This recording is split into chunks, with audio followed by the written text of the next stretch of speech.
Bio Bio Televisión, con el auspicio de Libérate del estrés con Melipaz, tranquilizante natural de NOP Laboratorios, pinturas y adhesivos Lanco. Llegó la nueva forma de pintar con despacho en 24 horas. DVA Capital, invierte en la transición a energías limpias. Conoce el eFund en dvacapital.com y Dongfeng Drive Your Dreams. Presentan comentarios de Tomás Mochiati. Sabemos que la pelea contra el cambio climático se gana eliminando las emisiones de CO2. A partir de eso, creamos eFund, un fondo que invierte en las compañías que están liderando la electrificación del mundo. Invierte en eFund, sé parte del futuro eléctrico y sube los sentidos de tu inversión. ¿Andas acelerado? ¿Te sientes más irritable y alterado? ¿Te cuesta dormir bien? Tranquilízate naturalmente con Melipaz, que calma la ansiedad, relaja y reduce el estrés. Libérate del estrés con Melipaz. Pídelo en todas las farmacias del país.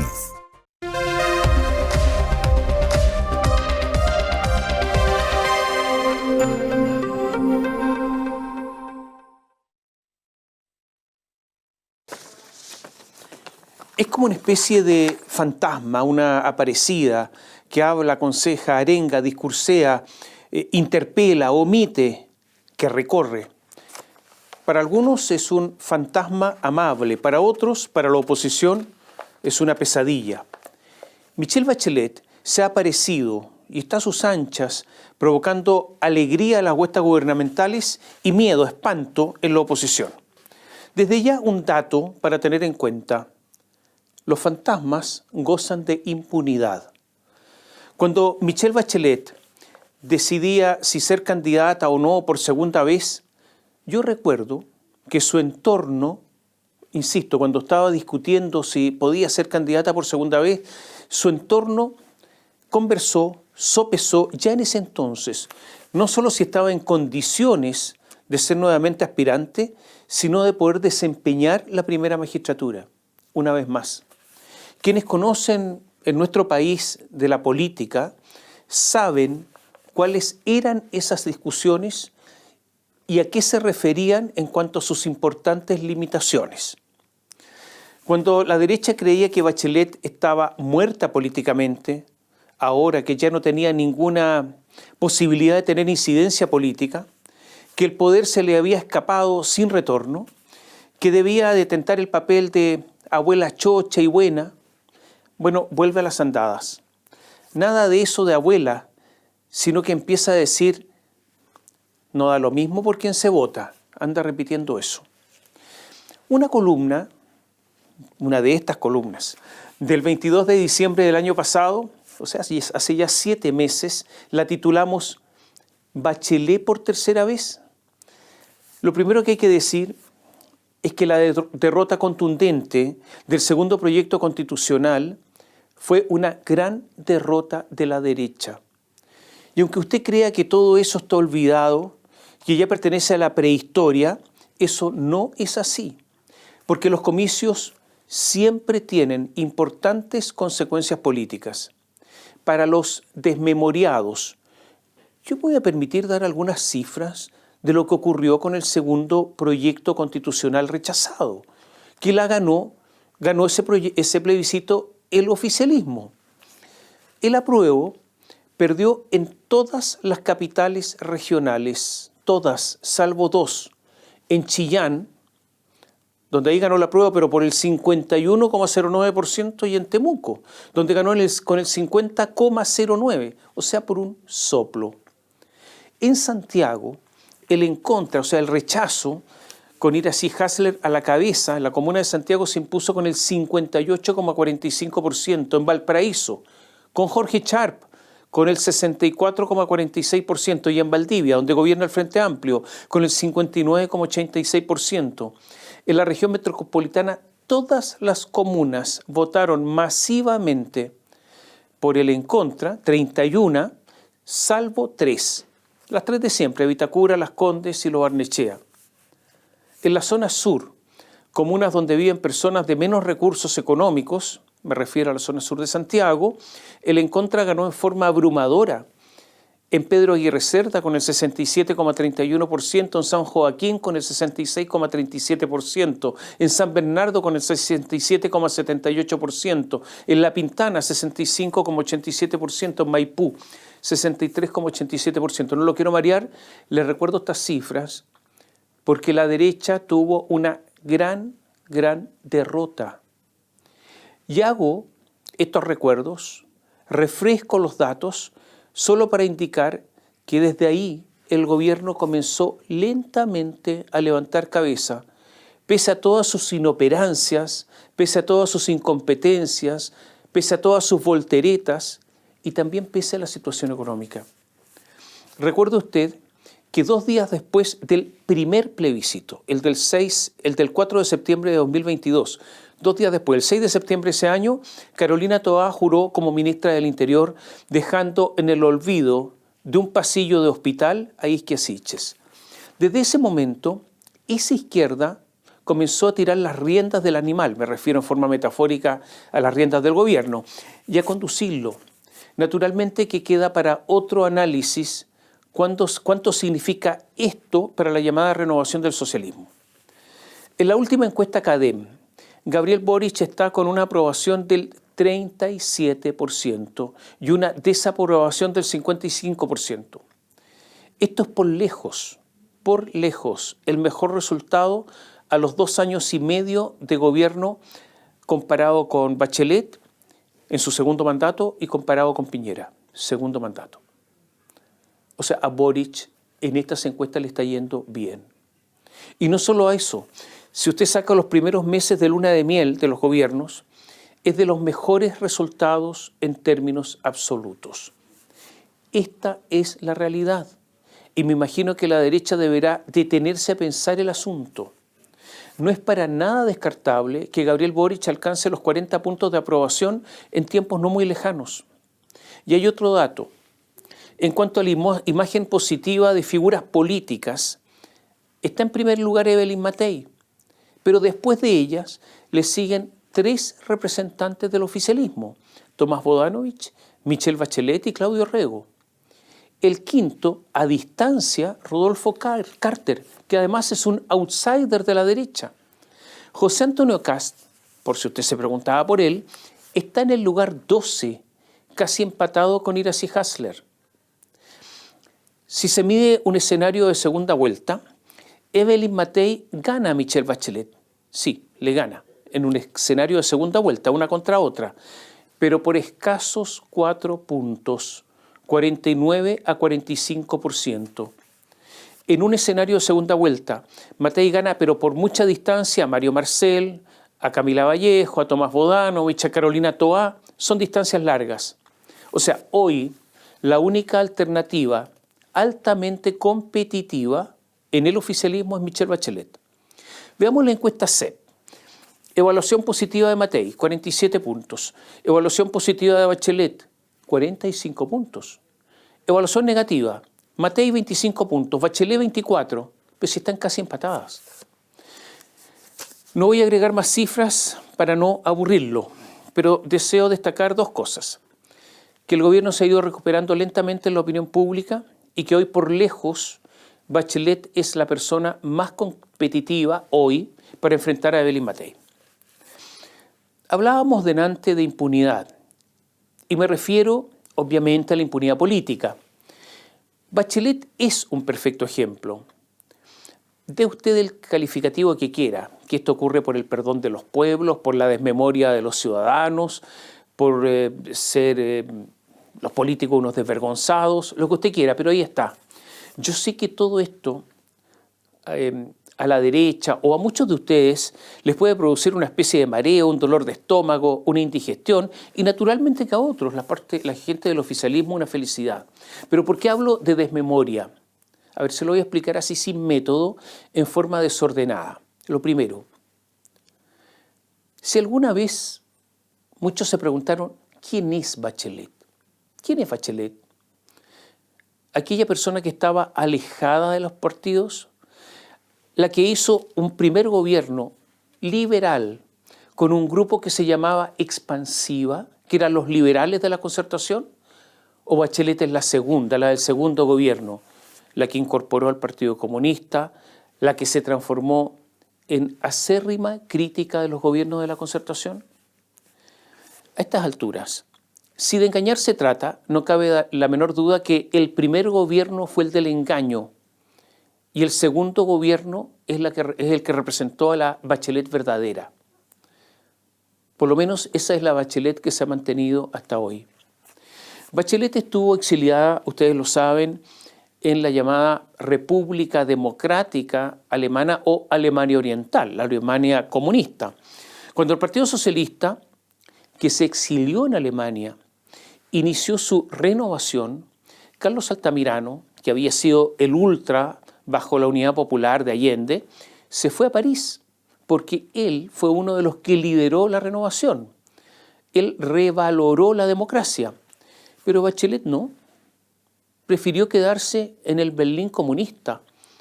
Ella fue del sector de Clodomiro Almeida, a quien los socialistas renovados acusaron de ser un estalinista. O sea, con Almeida estaba Michelle Bachelet. Ella declararía más tarde que sus años más felices fueron aquellos cuando vivió en Berlín bajo la dictadura comunista alemana. La expresidenta, y no el Frente Amplio, y no solamente el Frente Amplio, fue la que puso la lápida a la ahora añorada Concertación.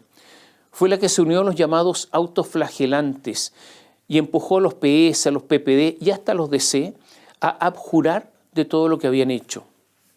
Bachelet asumió el Ministerio de Salud bajo Ricardo Lagos con el mandato expreso del presidente Lagos de terminar con las listas de espera. No estuvo siquiera cerca de lograrlo.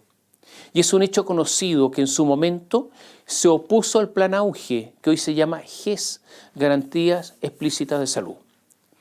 Es la autora de la reforma al sistema electoral, el que se advirtió en su tiempo que provocaría un fraccionamiento de la política en múltiples partidos, y ella lo hizo a sabiendas. Y no es que no fuera necesario cambiar el sistema binominal, sino que bastaba cambiarlo y que se eligieran las dos primeras mayorías por distrito en materia de diputados y las dos primeras mayorías o las primeras mayorías en la circunscripción senatorial correspondiente. A ella también se le debe la reforma tributaria fracasada de ese ministro llamado Alberto Arenas. A ella se debe la reforma educacional que contribuyó a destruir los colegios públicos emblemáticos con Nicolás Eizaguirre mediante, el de los patines, y a ella se debe el gobierno de más bajo crecimiento desde el retorno a la democracia, aunque es posible que el de este sea aún peor.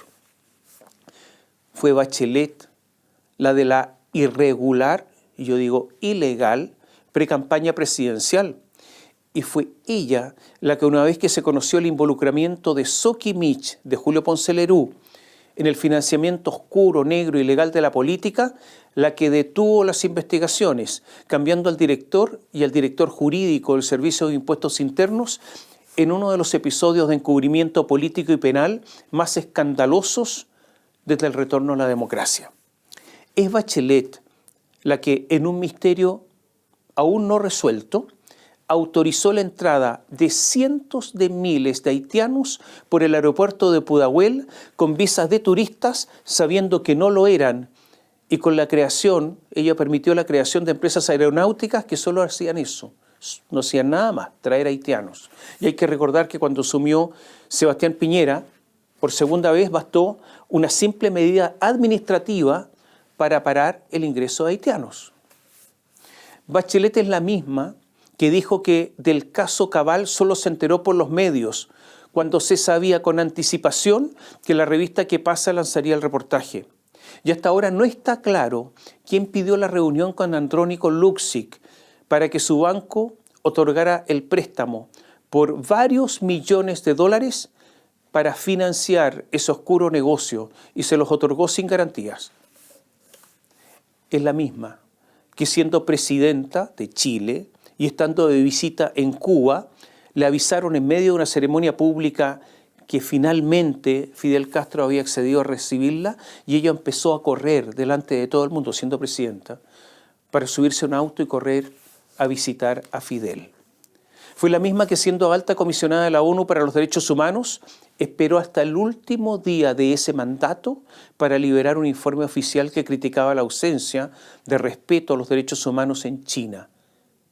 El último día y en el último segundo. Y en la misma que participó activamente en la campaña del apruebo de la Constitución, de la primera, que lideró Elisa Loncón, y que dijo: no es perfecta, más se acerca a lo que siempre soñé.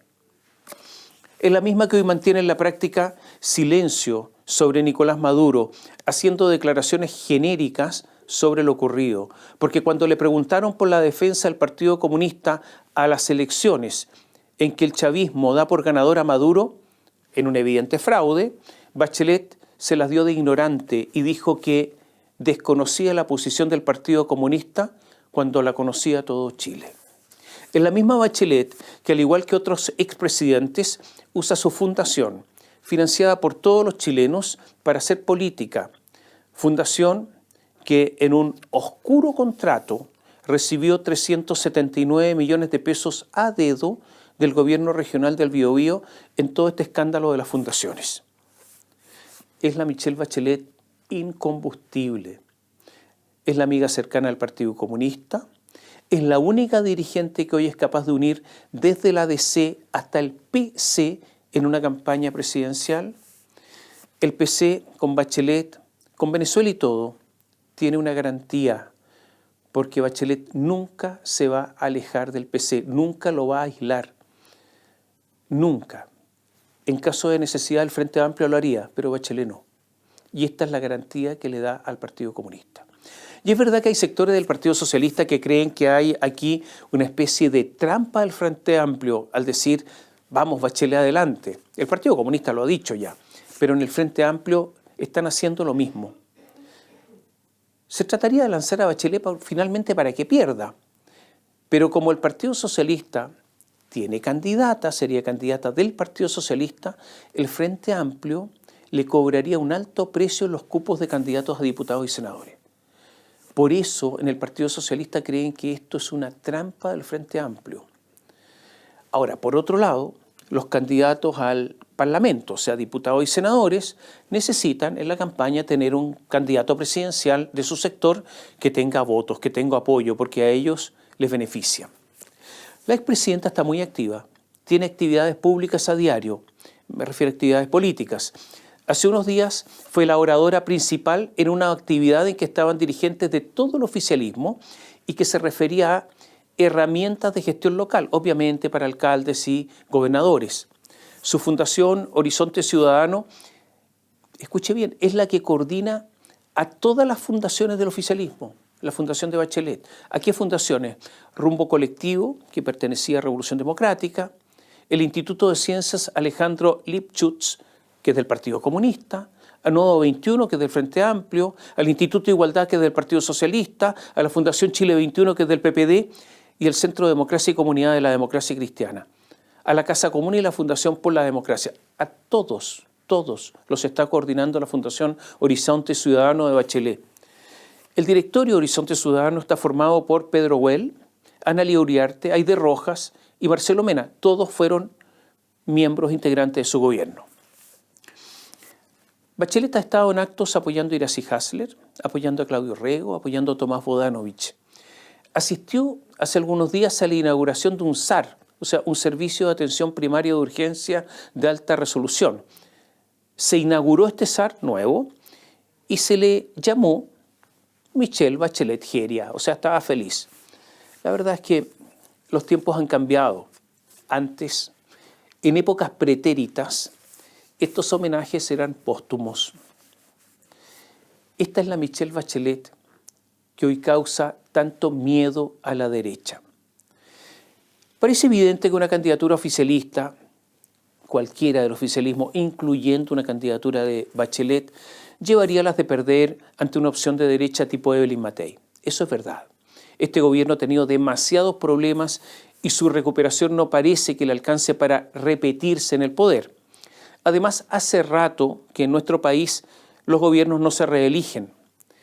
Siendo Bachelet la más competitiva, ¿se arriesgará a una derrota ante Matei?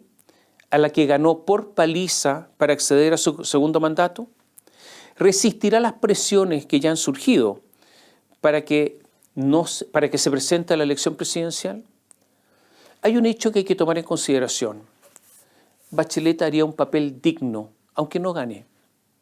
Ya no sería candidata nuevamente, es verdad, sería su última oportunidad. Y aquí hay un cálculo que se está haciendo en el Frente Amplio. Dejaría el camino despejado para el retorno de Gabriel Boric o para la candidatura de Tomás Bodanovich. El Frente Amplio, que en asuntos del juego del poder hoy no le gana nadie, también piensan, calculan, se proyectan. Porque para buscar un grupo con esa vocación de poder, yo creo que hay que remontarse al Mapu.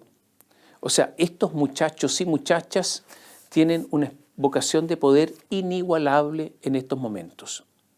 El poder, o sea, el gobierno, en nuestro país ofrece muchísimas prebendas. Es un mundo, yo diría, mullido, suave, muy bien pagado, sin muchas obligaciones, como esas de andar pagando sueldos, hacer declaraciones de impuestos, pagar indemnizaciones por años de servicio y otras menudencias. Hay mucho auto y chofer disponible, sin contar los codazos, las encerronas, los portonazos políticos, la lucha por agarrar cada día más y más. Es un mundo donde no se exigen muchas responsabilidades, es un mundo amable. Y los que lo han disfrutado, los que se han acostumbrado a eso, hacen lo que sea posible para no alejarse de él. Están dispuestos a criticar lo que antes sostenían con ardor, a decir que cambiar es lo que hace la gente inteligente, que el mundo está lleno de grises y todo ese tipo de cosas. Yo se lo contaba en una columna anterior. Los partidos del Frente Amplio, después de justificar, adherir con ardor y hasta con pasión tantas cosas, ahora en la declaración de principios del nuevo Frente Amplio se olvidaron de las palabras capitalismo, no está la palabra capitalismo, antes era una especie de mantra, ¿no? No está capitalismo, no está explotación, no está Estado plurinacional, esto es notable, Estado plurinacional desapareció. Extractivismo tampoco, patriarcado, ¿se acuerda? No está, y pueblo mapuche, lo olvidaron, lo borraron. ¿Y para qué decir algo sobre las otras, se acuerda? Etnias ancestrales, bueno, ahora se esfumaron. Porque el poder y su esfuerzo por mantenerlo lo pueden todo, incluyendo este tipo de cosas.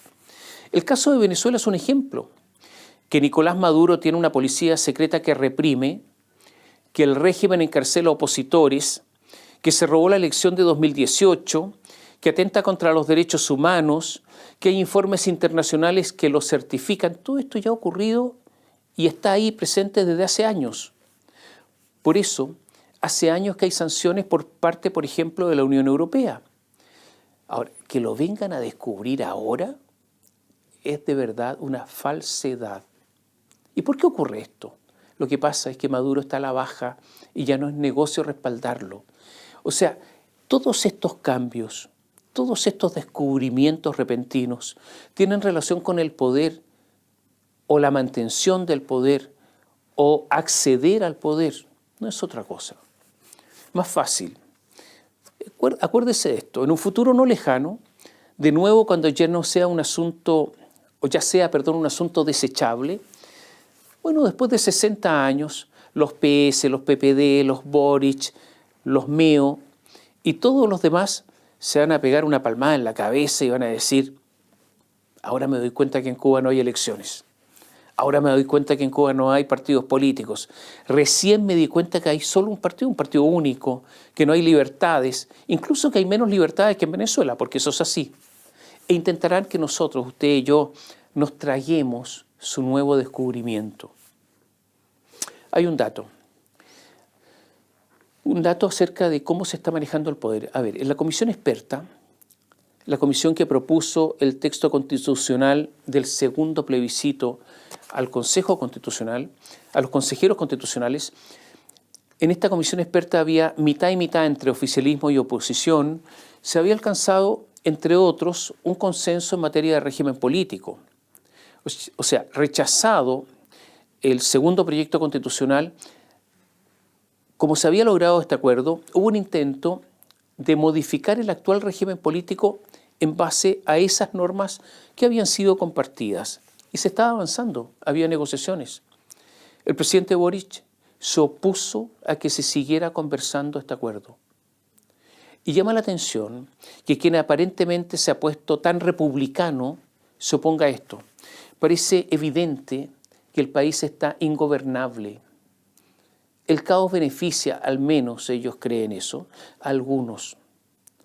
Hay una mirada a mediano plazo, y esa mirada es que van a ser una oposición dura, si pierden ante Evelyn Matei, que va a ser una oposición sin miramientos para volver al poder. Y para eso necesitan no orden, sino desorden. ¿Se da cuenta usted cómo se está manejando la política? Ha habido también algunos actos políticos que un militante del Partido Comunista llamaría como actos de voluntarismo de los compañeros. Y me refiero a la última reunión de la mesa directiva del PPD. Dialogaron sobre cómo potenciar a Carolina Toá. Yo creo que van a poder conversar mucho si quieren, tardes enteras, pero el asunto para Toá está difícil. Carlos Montes, el ministro de Vivienda, dijo en el diario La Segunda: Toá tiene grandes dotes para ser presidenta, pero tiene que desplegarlas. Agregó que Toá aportaría a la novedad, dijo. ¿Será así? ¿Que Toá sea novedosa? Bueno, ¿y qué ocurre en la derecha? La derecha no tiene cuadros jóvenes. Los liderazgos jóvenes, usted estará de acuerdo conmigo, están en la izquierda. La derecha no tiene proyecto político y solo actúa algo así como alternativa por descarte, algo bien pobre y bien triste. Habla de seguridad, pero es obvio que la izquierda ya aprendió y está tomando el tema de la seguridad en sus propias manos. Todavía no plenamente, pero ha comenzado ese camino. No hay ningún plan serio de la derecha para retomar el orden, para retomar la honestidad, para retomar el crecimiento con un plan económico para el país. Pareciera que no ha entendido que si gana la elección y no tiene éxito, volverá a la izquierda, que no ha renunciado a sus propios conceptos, no ha renunciado al plan constitucional rechazado y que solo ha cambiado la táctica. Y eso lo dijo Fernando Atria, que es el gurú de ese sector. La lección, dicen, es que hay que ir lento, pero sostenido, hay que ir de a poco, como la rana que se coloca en el agua tibia, pero que poco a poco comienza a hervir. Y cuando ya está hirviendo y se va a morir, ya es tarde. O sea, adormeciendo a la sociedad y al adversario. ¿Cómo? Con leyes, con reglamentos, con decisiones que van poco a poco, lo que Bachelet llama corriendo el cerco, hasta que ya sea demasiado tarde. La derecha no tiene el antídoto, porque no tiene dirigencia, porque no tiene plan, porque no tiene ni siquiera conciencia. En esta visión absolutamente dicotómica de lo que se quiere para el país y su futuro, parece evidente que en algún momento un sector se va a imponer al otro. En algún momento. Según usted, ¿quién tiene las de ganar si un sector se impone a otro? La derecha ha dicho los últimos días que va a recurrir a la Contraloría por el intervencionismo electoral de Bachelet y sus huestes. Yo veo aquí dos inconvenientes. Primero, el descarado intervencionismo electoral de Gabriel Boric durante la campaña del primer plebiscito constitucional no fue sancionado, ese intervencionismo, por el contralor Jorge Bermúdez. Ese señor dejó la vara absolutamente baja. Yo creo que hoy día, después de eso, prácticamente no se va a sancionar ningún intervencionismo. Segundo problema, Luis Cordero, ministro de Justicia, se ha encargado de no proponer un nombre para que sea Contralor General de la República al Senado. Dorothy Pérez, que ejerce como Contralora, pero no es una Contralora definitiva, depende, porque ella quiere ser Contralora, depende del gobierno. O sea, este es el caso en que ella depende de quien tiene que fiscalizar. Y por lo tanto el asunto es grotesco. Pero el ministro Luis Cordero se ha encargado de que así sea, aunque sea contribuyendo a una destrucción de las instituciones. Yo creo que ahí la derecha no tiene ninguna posibilidad al acusar de intervencionismo. En política Todos sabemos que los instantes de felicidad son pasajeros. No todo podía estar bien, obviamente, para el gobierno. A ver, la muy poderosa ministra de la Mujer es poderosísima. En este gabinete se llama Antonia Orellana. Se encargó de agotar el momento de felicidad. Como ustedes saben, este es un gobierno autodeclarado feminista, por lo que Orellana es una figura principal, es la ministra de la Mujer. Por eso integra el comité político. Es además de total cercanía con Gabriel Boric. Es una de las fundadoras del que fuera su partido, Convergencia Social. Y no solo eso, fue quien, escuche bien, desarticuló la denuncia de acoso sexual en plena campaña en contra del candidato Boric por hechos que habían ocurrido antes. Ella, Orellana, va a presentar en diciembre un proyecto de ley de aborto legal hasta las 14 semanas de embarazo. Orellana forma parte del corazón más íntimo que vive en el Palacio de la Moneda. Y todo esto explotó con una entrevista que dio Isabel Amor al diario El Mercurio. Isabel Amor es hija del médico Manuel Amor, quien fue condenado a 3 años y un día de cárcel por el secuestro de Luis Corbalán Castillo. Esto ocurrió el 14 de septiembre de 1973, apenas ocurrido el golpe militar. Era hijo del secretario general del Partido Comunista, Luis Corbalán. Isabel Amor está distanciada de su padre condenado. Fue directora del Instituto Nacional de Derechos Humanos de Ñuble. Mediante el sistema de alta dirección pública, logró acceder al cargo de directora del Servicio Nacional de la Mujer de los Ríos. Depende de la directora del servicio, la trabajadora social Priscila Carrasco, y a través de ella, de la ministra de la Mujer, Antonia Orellana. Isabel Amor fue despedida solo después de 2 días de asumir en Los Ríos. Y este es un tema muy sensible para el gobierno. Se trata de una mujer que está emparejada con una persona que espera un hijo. Todos los ideales que defienden el gobierno en este caso se desmoronan. Y el conflicto está ya desatado al interior del corazón de la moneda. Orellana, Antonia Orellana, la ministra que debe proteger a las mujeres, comenzó a verse acorralada. El Móvil, la Fundación Iguales, Chile Mujeres y otras organizaciones la han criticado fuertemente. La sospecha es que a Isabel Amor la despidieron por ser hija de una persona condenada por violaciones a los derechos humanos, pese a tener una trayectoria limpia de defensa de esos derechos. Entonces, cuando la despidieron y en medio del escándalo, comenzaron las explicaciones torpes, contradictorias, poco creíbles. Orellana dijo que la habían despedido por pérdida de confianza. Pero algo muy grave tiene que ocurrir para que se pierda la confianza en 48 horas.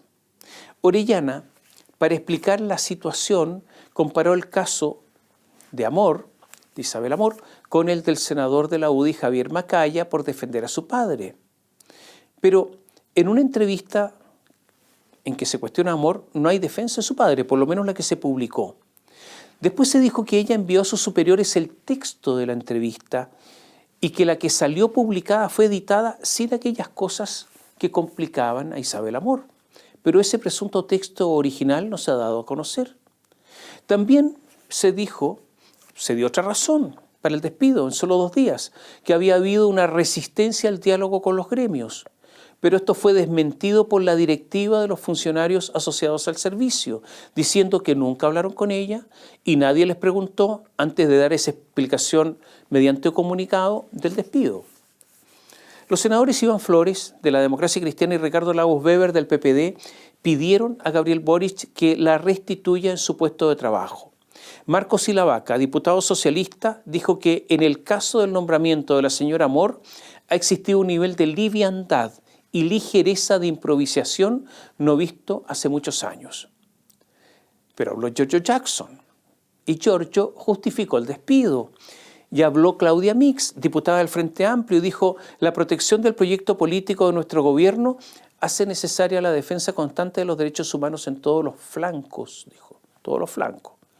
La diputada Mercedes Bulnes es independiente, pero en cupo Frente Amplio, apeló a la Constitución que ella misma quería derogar por ser pinochetista y dijo: debo recordar que de acuerdo al artículo 5 de la Constitución es obligación de todo órgano o autoridad del Estado, cualquiera sea su cargo o responsabilidad, respetar y promover los derechos humanos.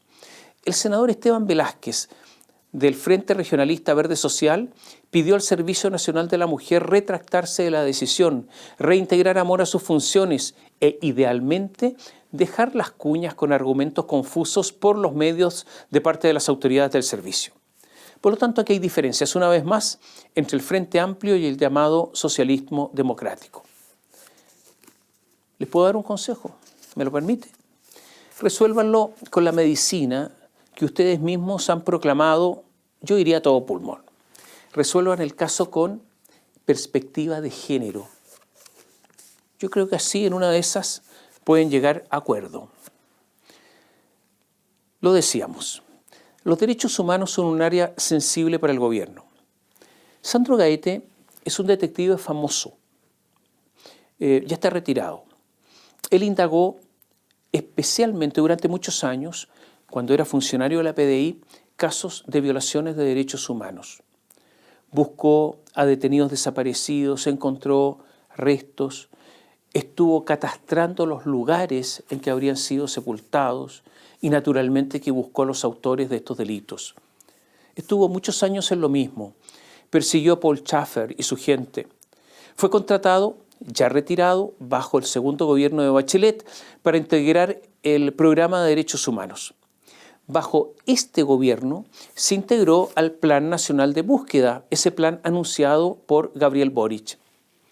Acaba de renunciar. En una entrevista en el diario La Tercera, dice que se produjo un cambio de ministro, salió Marcela Ríos y llegó Luis Cordero. Y por razones, dice, que nadie ha podido explicar, a las siguientes semanas se realizó una reunión en el despacho del ministro de Justicia. Y agrega, estaba presente él, el ministro, la jefa del programa de Derechos Humanos, Paulina Zamorano, el coordinador del Plan Nacional de Búsqueda, Juan Mena, algunos analistas y Cristóbal Uneus, que es uno de los dueños de la empresa Unholster. Y este tema no es menor, dice, porque esa entrevista no fue registrada en la plataforma de lobby. Unholster se ganó una primera licitación para el diseño de una base de datos, pese a ser la oferta más cara, y después logró un trato directo para la implementación de lo que ellos mismos habían diseñado. Y agrega el ex detective, esto es extrañísimo, porque el diseño e implementación de una base de datos no se hace por separado. Porque además después, para justificar el trato directo, dice que Unholster tenía experiencia en el diseño. Dice, pero lógico, si ellos lo diseñaron. Y mienten, agrega, al decir que no había ninguna otra empresa que pudiera brindar este servicio. Y esa mentira se cae porque es el trabajo que ya se estaba haciendo por el Instituto Milenio de Datos de México con el Museo de la Memoria y la Fundación de Archivos de la Vicaría. A mí me pareció todo muy horrible. Se lo dijimos en una reunión de nuestro equipo a Paulina Zamorano y de hecho creemos que el contrato se divide para evitar la toma de razón en la Contraloría. Perdón, esto se hace en el Ministerio de Justicia. Y agrega, ¿por qué diablos alguien quiere evitar la toma de razón de la Contraloría? Que alguien me explique eso, que me explique el ministro Cordero, ¿cómo llega Unholster? Ellos dicen que lo invita el ministro, o sea, el ministro invita a una reunión a una empresa con la cual después su ministerio le asigna casi 720 millones de pesos. Son acusaciones que realizó en una entrevista en el diario La Tercera y que son acusaciones pesadas, contundentes. Habrá que probar si hay corrupción, obviamente, pero si la corrupción está instalada, incluso cuando se trata de temas de derechos humanos, hay que cerrar por fuera. El ministro Luis Cordero tiene que contestar esta acusación.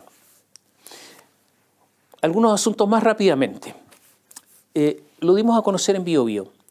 Se descubrieron, una vez más, 25.000 licencias médicas falsas. 25.000. El 95% de todas estas licencias son psiquiátricas, pero otorgadas por ningún médico psiquiatra. Todos los que dieron estas licencias falsas son colombianos que defraudaron al Estado de Chile, al fisco, en 26.000 millones de pesos, cifras gigantescas. Pero ¿dónde aparecen más licencias falsas? ¿Dónde? En el Mineduc, Ministerio de Educación, específicamente la Fundación Integra, con 298 licencias, la JUNJI, 248, la Junta Nacional de Jardines Infantiles, ¿no? Y los LEP, atención, el nuevo sistema público de educación, los servicios locales de educación pública, los que están reemplazando a los municipios, ahí, ya corruptos, 173 licencias falsas. Y respecto del Ministerio de Salud, en tanto, asoman fundamentalmente los principales servicios de salud del país y la Subsecretaría de Salud Pública. La Junta Nacional de Jardines Infantiles, la JUNJI, es la única, incluso considerando empleadores privados, que superó el umbral de todas las licencias falsas, de las 100.000 licencias durante el año pasado, específicamente 104.161. Seguida de cerca por la Fundación Integra, 90.084, y en tercer lugar por los servicios de salud del Maule, 21.881. Esto es un descontrol total. Yo me hago una pregunta porque podríamos hablar mucho de esto porque es un reportaje que sacó BioBio. Yo me hago una pregunta. Primero, que es sospechoso que los funcionarios públicos se enfermen, es una afirmación. Pero la pregunta es, ¿estos funcionarios, los que está probado que obtuvieron licencias falsas, van a ser despedidos o no? Porque yo creo que ellos son unos delincuentes. ¿Algo más? El gobierno ha asegurado que sigue el procedimiento de caducidad de la concesión de la empresa estatal italiana Enel por los prolongados cortes de energía después del sistema frontal. Pero mientras le dice eso a Enel, nada ha hecho con la China estatal, también State Grid, propietaria de CGE. Con Enel han dicho que sigue el procedimiento de caducidad. Con la CGE no ha dicho que sigue el procedimiento de caducidad. Respecto a la empresa estatal italiana, incluso se instruyó al embajador en Roma para que pidiera explicaciones. E incluso un asesor internacional de la jefa de gobierno, Giorgia Meloni, se comunicó con el gobierno chileno. Sin embargo, el gobierno chileno no hizo lo mismo con el gobierno chino. O sea, no instruyó al embajador en Pekín para que hablara con la empresa china, nada de eso. Enel se sometió voluntariamente ante el CERNAC para pagar indemnizaciones. Los chinos hasta el momento no lo han hecho. El representante de los chinos dijo en forma muy brutal, y yo diría displicente, que el problema es de la ley y de la rentabilidad, que es solo un 2%, o sea, fue frontal. Dijo, el problema es del modelo chileno. O sea, ¿qué es lo que está ocurriendo acá? Que los europeos están resintiendo el distinto trato que el gobierno chileno le da a una empresa europea estatal respecto a una empresa china, como siempre estatal. Y esto puede escalar.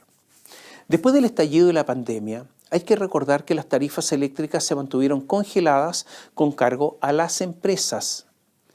Y ocurre que ese congelamiento de tarifas no está en la llamada empresa modelo. Pregunta, ¿habrá afectado eso a las inversiones? Y las empresas o la empresa modelo, que es definida por el Estado, ¿permite sistemas redundantes, permite sistemas inteligentes o solo está mirando a una inversión de las empresas que les permita cobrar poco o lo menos posible? Comienza a abrirse una discusión que yo no sé si está captando bien el gobierno. Quiero agregar datos económicos. Se supo esta semana un dato que puede ser para usted no importante. La uva de mesa, que registra la menor superficie de cultivo desde que hay registros. De 53.800 hectáreas en 2011, bajó a solo 39.900 el año pasado. ¿Cuáles son las razones? La sequía y ¿sabe qué más? La competencia peruana. Hay que estar atentos a Perú. El crecimiento de Chile, según la CEPAL, será este año de 2,6% y para el próximo baja a 2,3%. La verdad es que con este crecimiento estaremos lejos de equilibrar las cuentas fiscales sin un ajuste económico, un ajuste fiscal. Pregunta, si Evelyn Matei es elegida presidenta, ¿se va a atrever a hacer ese ajuste? Algo está pasando con los registros de empleo. El Instituto Nacional de Estadísticas dice que en junio el empleo creció 2,6%.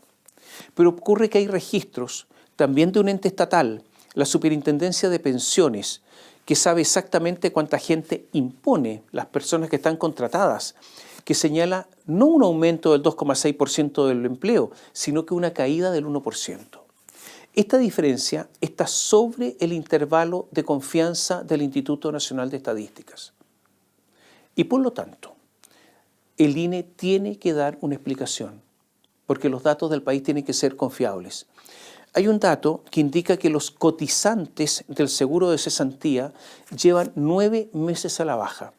Es decir, hay un cierto consenso de que el mercado del trabajo está deteriorado y que la economía se está desarrollando a un ritmo muy, pero muy lento.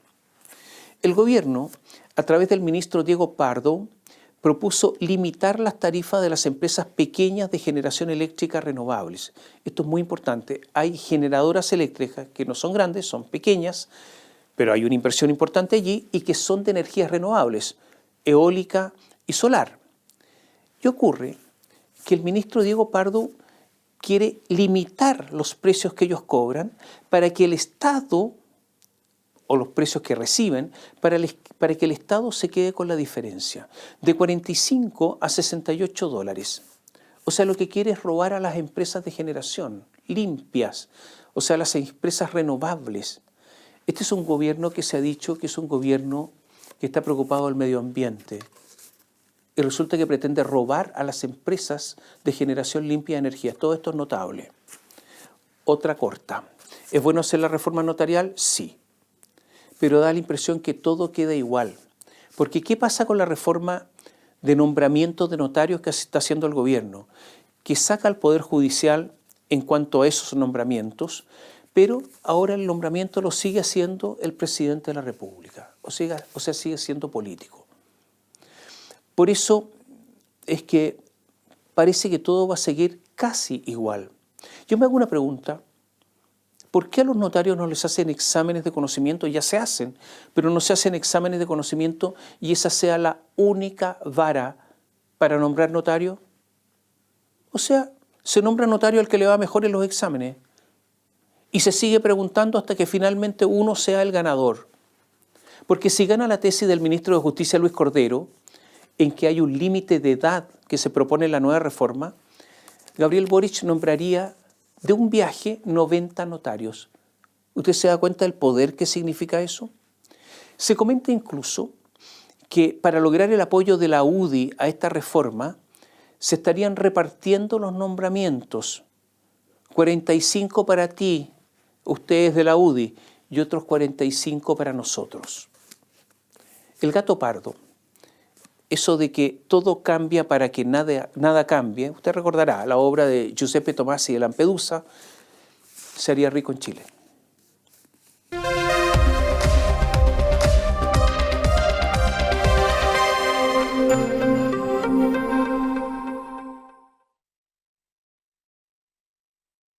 Bio Bio Televisión, con el auspicio de Libérate del estrés con Melipaz, tranquilizante natural de NOP Laboratorios, pinturas y adhesivos Lanco. Llegó la nueva forma de pintar con despacho en 24 horas. DVA Capital, invierte en la transición a energías limpias. Conoce el eFund en dvacapital.com y Dongfeng Drive Your Dreams. Presentaron comentarios de Tomás Mochati. Sabemos que la pelea contra el cambio climático se gana eliminando las emisiones de CO2. A partir de eso, creamos eFund, un fondo que invierte en las compañías que están liderando la electrificación del mundo. Invierte en eFund, sé parte del futuro eléctrico y sube un sentido de tu inversión. ¿Andas acelerado? ¿Te sientes más irritable y alterado? ¿Te cuesta dormir bien? Tranquilízate naturalmente con Melipaz, que calma la ansiedad, relaja y reduce el estrés. Libérate del estrés con Melipaz. Pídelo en todas las farmacias del país.